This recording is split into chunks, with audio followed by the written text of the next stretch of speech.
Today's report from Baroness Hallett is about as close as our system ever gets to a judicial verdict on political failure. It's not coy. Her summary is 4 words: too little, too late.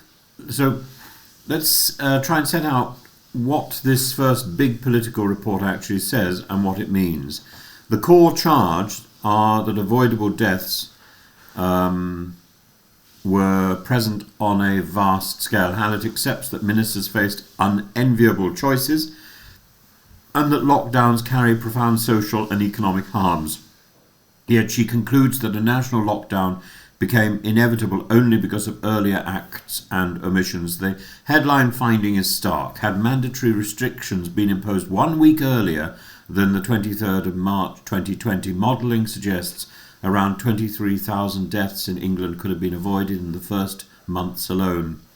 February 2020 is described as a lost month in which all 4 governments failed to grasp the scale and urgency of the threat. Crucially, Hallett does not say lockdowns were intrinsically wrong. She says they became longer, harsher and more damaging because governments failed to move early with milder measures, travel controls, aggressive testing, mandatory isolation and clear advice when case numbers were still low. The report is excoriating about Boris Johnson personally. He missed the first 5 COBRA meetings, emergency meetings on COVID in January and February 2020. Hallett calls it surprising that with a clearly escalating global crisis, the Prime Minister did not chair COBRA until early March. She finds an element of drift and failure to take control of the emerging crisis at the highest level of UK government. Johnson's failure to appreciate the nature of the impending crisis is linked to 3 traits: chronic optimism, scepticism born of previous non-events like swine flu, and his attention being on other priorities which with COVID not in his top 5 concerns in mid-February. In plainer language, the job of the Prime Minister in such a moment is to be the person who worries early and loudly. Johnson did the opposite. He trusted blithe assurances that Britain was well prepared. He did not interrogate those claims. He did not bring his authority to bear on the system until the virus was already seeded widely. When Hallett says the lockdown was the only viable option left, she adds a rider to that: it was the government's own delay that left only that option on the table. The report is not just about dates and models, it's also about culture. Hallett finds that there was a toxic and chaotic culture at the centre of UK government, with the destabilising behaviour of several individuals, including Dominic Cummings, and that Boris Johnson at times actively encouraged it. What does this mean in practice? Decision-making was loud, macho, and often abusive. Testosterone was out of control. The loudest voices prevailed. Women's voices were repeatedly marginalised. Serious concerns about preparation and planning were drowned out by internal turf wars and theatrical aggression. This matters because a pandemic is exactly the kind of problem that punishes theatrical posturing. You need calm systems, good paperwork, boring ministers who read the annexes. Instead, we had a court of courtiers, WhatsApp warriors, and a Prime Minister who oscillated between panic and denial. The line that the chairmanship and authority of the Prime Minister would have conveyed how serious the matter was cuts very deep. It implies that Johnson did not just fail to lead the public, he failed to lead his own machine. Hallett is careful not to scapegoat the scientists, but she doesn't let them off either. She identifies 3 connected failures around Chris Whitty and Patrick Vallance. Behavioural fatigue, the idea that the public would get bored of restrictions if imposed too early, had no firm basis in behavioural science, yet it influenced advice to delay. Whitty himself later admitted that he was rightly told off by behavioural science colleagues for the phrase.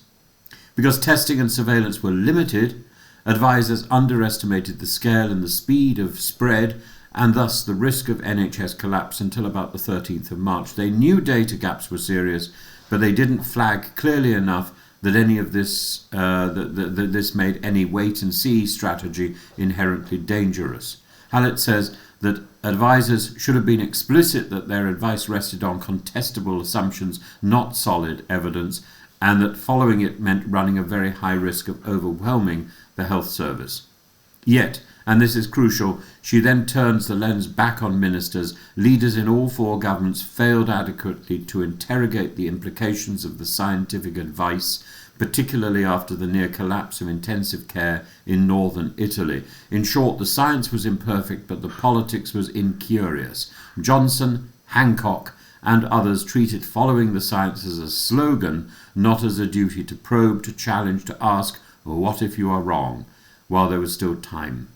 The Department of Health and Social Care comes out badly. Hallett finds that number 10 was misled by assurance from the DHSC that the UK was well prepared because of existing flu plans, a global health security ranking, and the 2011 pandemic strategy. She notes Matt Hancock's reputation for over-promising and under-delivering, and his repeated claims to Cabinet that Britain was well prepared to respond.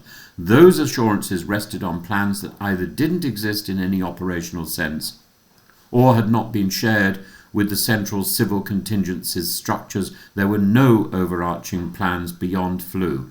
This puts Sir Chris Wormwood, now Cabinet Secretary and effectively the most powerful civil servant in Britain, in a very uncomfortable position. Wormwood was permanent secretary at DHSC during this period. Hallett's finding of misplaced confidence and poor sharing of plans lands on his desk as much as on Hancock's. For Keir Starmer, who now leans heavily on Wormwood in number 10, that is politically delicate. The report quietly asks whether the state has, in effect, promoted the architect of failure. Although Boris Johnson is centre stage, Hallett is explicit that all four governments, London, Edinburgh, Cardiff and Belfast, were guilty of too little, too late.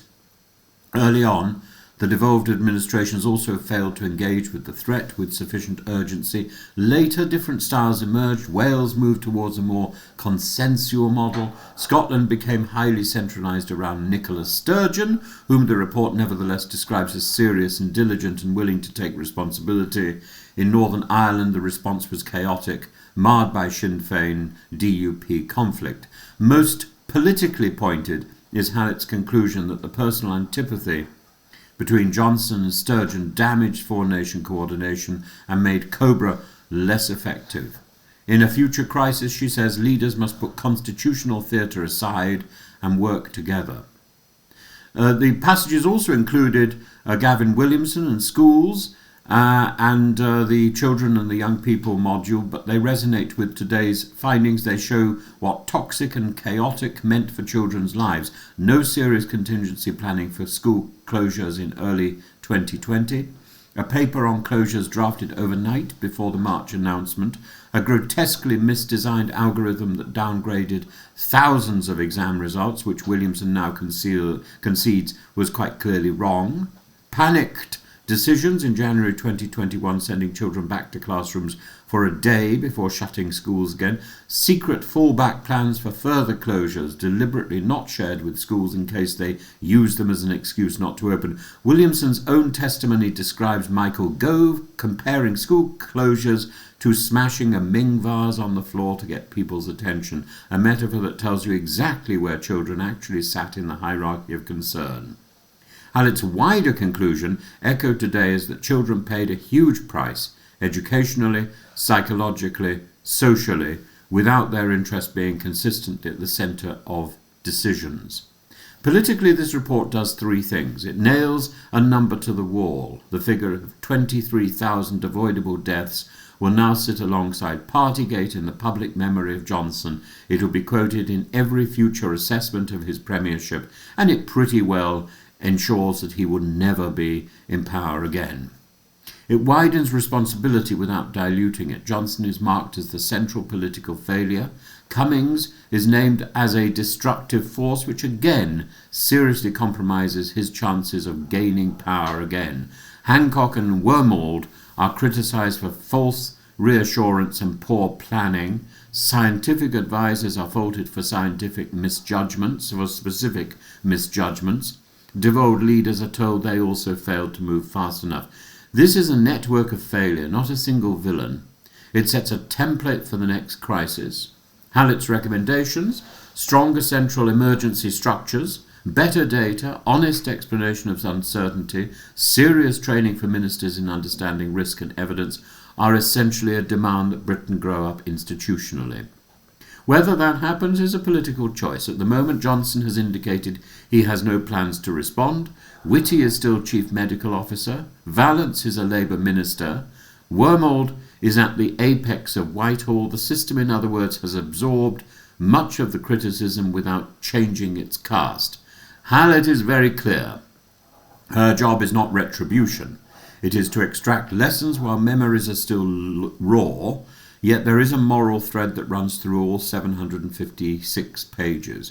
When the state finally faced a true existential test, its leadership flinched, dithered and quarrelled. For families who have lost loved ones, that will feel like confirmation of the anger they have carried since 2020.